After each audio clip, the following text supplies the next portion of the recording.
Volkswagen Tiguan ataupun semua produk Volkswagen sekarang ni, semakin saya bawa, semakin saya rasa berbelah bagi.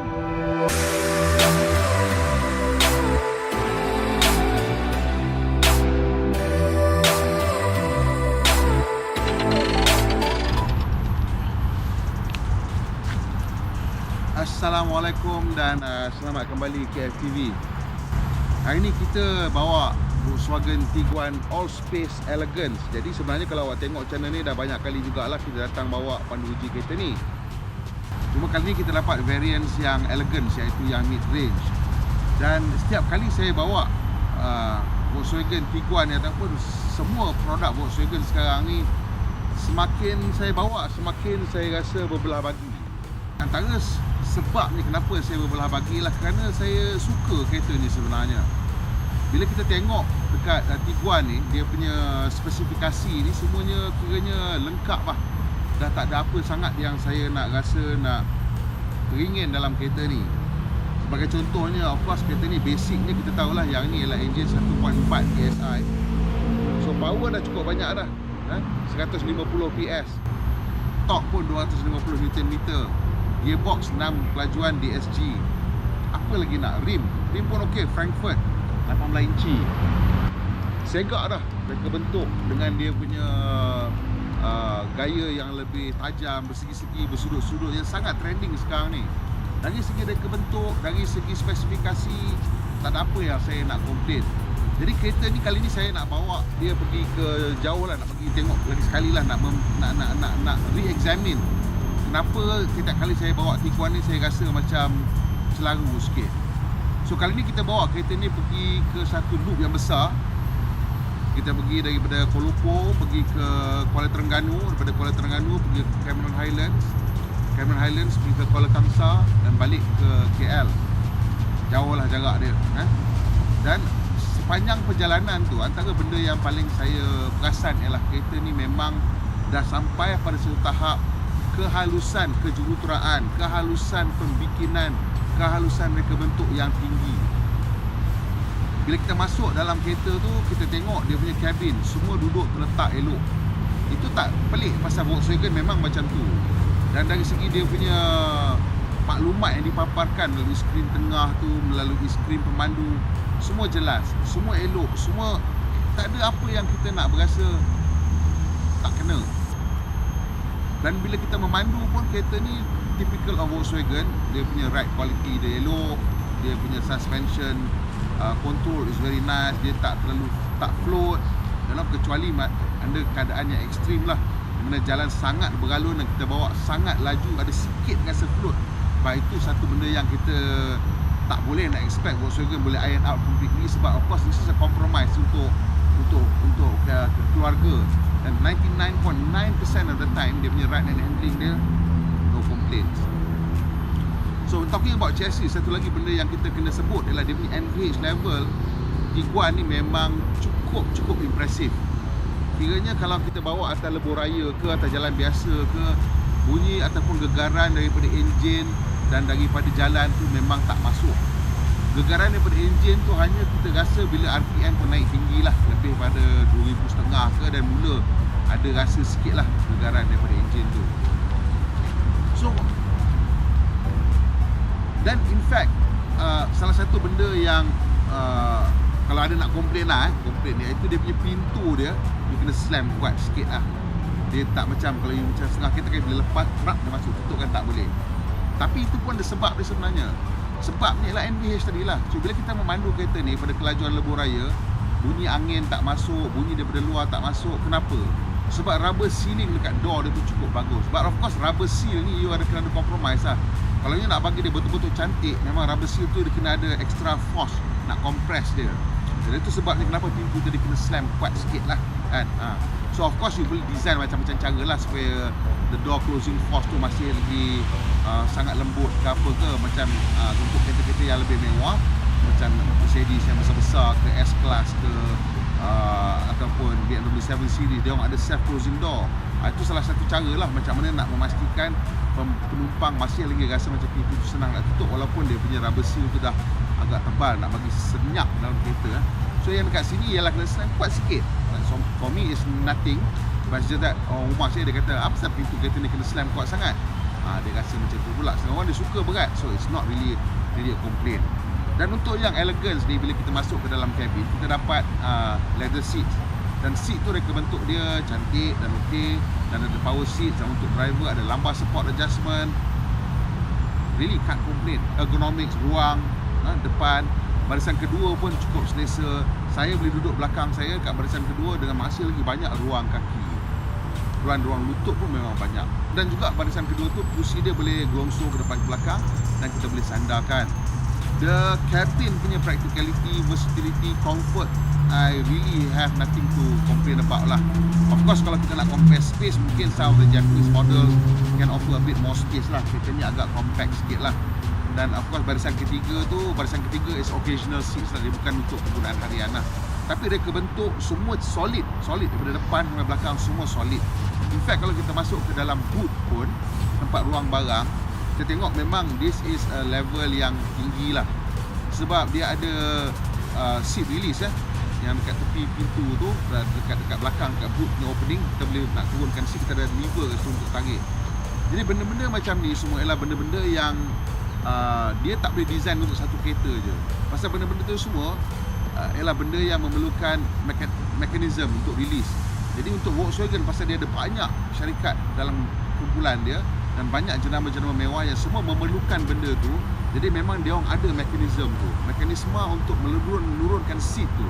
Kadang-kadang bila kita tengok syarikat kereta ni, kenapa dia tak feature ataupun dia tak tawarkan benda-benda yang nampak macam mudah tu, ialah kerana kos untuk mereka bentuk komponen tersebut dan kos pembelian komponen tersebut adalah agak tinggi. Untuk ialah pasal kereta ni sebenarnya dia orang kira sen-sen tau. Every dollar yang masuk dekat the cost mungkin naik, akan push the price up $100 at the consumer end. So every dollar counts. So this is why untuk company macam Volkswagen, sebab dia orang dah ada mekanisme tu, dia boleh tawarkan. Talking about mekanisme ni pula, mekanisme ni macam saya kata ni mahal. Dan bila kita tengok kereta ni lagi, kita tengok ke depan, di bahagian depan pemandu dah tak ada mechanical switches. Dekat tengah-tengah tu pun, dekat center console di mana screen tu dah tak ada mechanical switches. Dekat steering pun dah tak ada mechanical switches. Cuma dekat belakang tu ada pedal shifter lah. Dan juga dekat tengah-tengah tempat aircon control tu masih lagi ada some kind of macam rasa macam situ pun nampak kebanyakannya ialah touch screen atau capacitive surface punya style. Jadi ini salah satu lagi bukti yang menunjukkan bahawa benda-benda yang mechanical ni mahal, tahu. So that's why kereta-kereta yang baru-baru ni, yang makin-makin baru ni, dia dah tak banyak ada mechanical switches.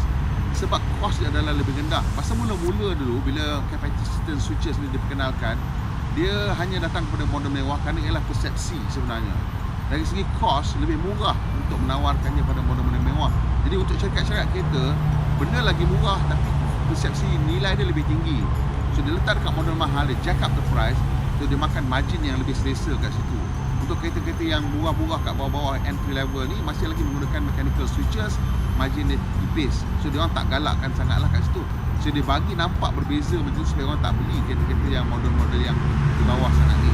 Model yang bawah ni selalunya orang beli untuk kerja lah kan, untuk syarikat, dia orang beli untuk taksi ke, untuk kerja lah, untuk syarikat, penggunaan syarikat. So itu sama juga dengan meter cluster tadi. Bila kita tengok meter cluster, sebenarnya meter yang ada mechanical, yang ada clockwork kat dalam, sama ada nak tunjuk RPM ke ataupun nak tunjuk speed ke, semua tu benda-benda yang jauh lebih mahal daripada just one simple screen. Kalau one simple screen, costnya untuk dia orang beli banyak, entah berapa lah, $10 aja. Berbanding dengan mechanical punya meter tu, nak kena ada satu RPM counter, nak kena ada satu speedometer, nak kena ada satu oil temperature gauge, nak kena ada satu coolant temperature gauge, nak kena ada satu fuel indicator. Semua tu semua benda-benda mechanical yang mahal sebenarnya. Terus sekarang bila dia dah synchronize semua benda dalam satu screen, dia punya cost drops a lot. So kat situ yang saya tengok benda ni a little bit confusing. Ialah bila kita tengok dia punya cerita tentang safety, kat situ saya confused. Pasal benda-benda lain dia punya features dia memang best. Lampu LED, auto adjust, Lepas tu dia punya climate control 3 zone, orang belakang dapat separate zone. Tak banyak yang ada macam tu. Airbag of course lah 6. Skrin tengah tu 9.2 inci, besar skrin tengah tu. Dengan ambient lighting dalam, lampu dalam warna biru, lampu suasana dia, cantik kereta ni. And of course dia ada electronic tailgate lah, power tailgate. Kita boleh buka daripada driver, dan boleh buka dari belakang, boleh buka dari kunci. Dan lampu depan pula, lampu LED, self adjusting, dan ada cornering light. Dan ada full front fog lamp, rear fog lamp, lengkap kereta ni. Dan juga ada tire pressure indicator. So dari segi, kalau kita tengok kereta ni, dia punya spec dia memang untuk impress. It is specified to impress the buyer. Dia tengok semua ciri ada. Tapi kat saya ni lah, saya tak kata orang lain, kat saya ni, dia menjadi masalah kepada saya. Sebab bila saya tengok kereta ni, dia punya driver assistance system dia adalah agak berkurangan. Di mana dalam kereta ni kita tak ada auto emergency braking pun. Yang kita ada lane assist dengan cruise control biasa. Lane assist tu memang berguna, dia bantu kita tarik. Tetapi untuk kereta pada harga RM189,000 dekat RM190,000 macam ini, kalau kita bandingkan dengan pesaing-pesaing daripada Jepun terutamanya, dia orang dah menawarkan adaptive cruise control, auto emergency braking, lane centering. Dia bukan setakat lane assist je, dia ada lane centering dah, you know. And some of them adaptive cruise control sampai level 2 with low speed follow, boleh bawa dan ikut dalam traffic jam. So benda-benda macam tu pada saya agak mengelirukan, terutamanya bila tak ada auto emergency braking. Pasal kereta ni dah, saya tak ada apa-apa nak komplain, you know. Duduk dalam, saya pegang semua material sudah cantik.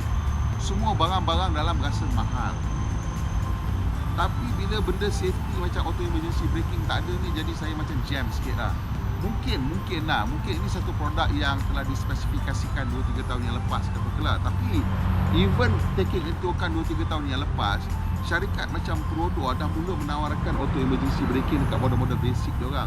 I think auto emergency braking adalah satu benda yang dah wajib kena ada lah. Dan kenapa saya cakap betul? Sebenarnya bila dah ada auto emergency braking, dia dah tak ada alasan lagi lah untuk tak tawarkan adaptive cruise control. Satu benda itu dia datang sekali. So daripada situ saya tengok kereta ni lah, kan. Pada harga 189 ni, harga tu okey lah dengan apa kualiti yang kita dapat. Pasal kereta ni juga dia punya engine tu very fuel efficient lah. The fuel efficiency is quite impressive. Sini pergi ke Terengganu, sampai kat Kuala Terengganu, saya masih ada lagi 200 km dalam tangki. So dapat 700.5, senang-senang lah. Walaupun atas highway tu kita bawa laju juga sekejap, every now and then kita bawa laju. Tapi kiranya it's a very good fuel economy lah kalau kita bawa. Saya ingat kalau saya betul-betul jaga, boleh dapat 800 km senang-senang lah satu tangki. Lepas tu daripada Kuala Terengganu kita isi RM60, naik sampai Cameron Highland, pusing-pusing Cameron Highland, nak turun balik ke KL, baru kita isi lagi sekali, lagi RM60. Dan isi RM60, turun Kuala Kangsar balik KL, tak payah isi lagi dah. So for the entire trip tu saya isi minyak first tank full dah dapat daripada Volkswagen, RM60 di dekat dengan Permaisuri. Lepas tu RM60 di Cameron Highland. That's it, done. RM120 dan saya boleh travel quite far lah. Dan jalan pun bukit-bukit kita bawa pun taklah kontrol punya fuel economy. So that's what I'm saying is that pemanduan tak ada komplain, ruang tak ada komplain, practicality tak ada komplain, basic safety tak ada komplain, airbag semua lengkap, everything ada. That last bit, auto emergency braking, adaptive cruise control, this is something yang saya dah ulang-ulang kali lah sebut pada Volkswagen. Sayang sangat-sangat, kereta ni dah hampir-hampir, kayaknya kalau ditanya saya dah boleh bagi dia 8 ataupun 8.5. Tapi disebabkan tak ada benda tu, skor dia saya kena tarik ke belakang sikit, dia jadi 7.5 balik. Sebab it's just something yang pada saya lah, dah tak ada excuse. Sebab bila syarikat kereta yang menawarkan produk mampu milik, boleh menawarkan produk ciri tersebut, maksud kos dia tak tinggi. If it's a reasonably priced feature, Volkswagen should, as a responsible car company, as one of the world's biggest car company, make it a duty to make that available across all the range. Across all the range. Masa kita tengok di other side, Toyota dah mula buat benda tu. Dia dah mula tawarkan banyak ciri-ciri macam EV ni turun sampai produk-produk basic pun. Dan macam some companies, every variant dah dapat. dia dah bagi untuk every variant dapat auto emergency braking. So these are things yang I think moving forward lah, setidak-tidaknya the Germans especially, because they have such a reputation for safety dan sebagainya, it's something yang saya faham kadang-kadang benda ni ialah disebabkan package-package yang tertentu ditawarkan oleh current company. Dia kata package A ada yang ni, package B ada ni. Macam you beli Astro kan, package A dapat channel ni. Ada channel yang kita nak tapi tak boleh. Kenapa? Whatever lah, dia nak buat duit ke apa kan. Tapi untuk saya ciri AEV ni dah ada menjadi satu ciri yang wajib untuk semua variant. Auto emergency braking, lane tracking, semua variant. Pasal benda tu memang dah terbukti dalam banyak kajian dilakukan, ianya menyelamatkan kita daripada kemalangan yang lebih teruk. Lane tracking, lane keeping tu dia membantu kita tidak menjajah ke lorong lain. Jadi kalau kita sedar tak apa. Jadi benda tu dia membantu bila kita dalam keadaan mengantuk kan. Kalau kita menjajah, dia bertarik balik. Jadi kalau kita nak langgar pun, kita langgar sebelah kita, tak adalah head on dengan kereta yang datang pada jarak arah yang bertentangan. Auto emergency braking, same thing again. Dia akan brake untuk mengelakkan pelanggaran yang lebih teruk. So these are simple things yang that's the only thing that's lacking in this car. Otherwise this car would get 8 ataupun 8.5. But because of that, I hanya boleh bagi dia 7. And sebab itu saya rasa sedih lah untuk Volkswagen. Sebab it's almost there. Kenapa you skim on something yang I rasa tak sepatutnya you skim? But to be honest, most Malaysians don't care about this. And that's why Volkswagen pun macam it's okay. Because ramai orang tak kisah pun tentang auto emergency braking.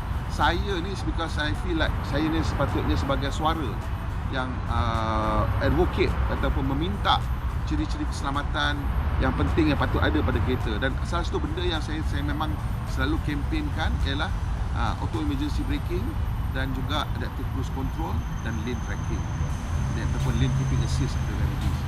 Ini memang mampu untuk mengurangkan kadar kemalangan. Think macam auto emergency braking memang tak boleh turn off.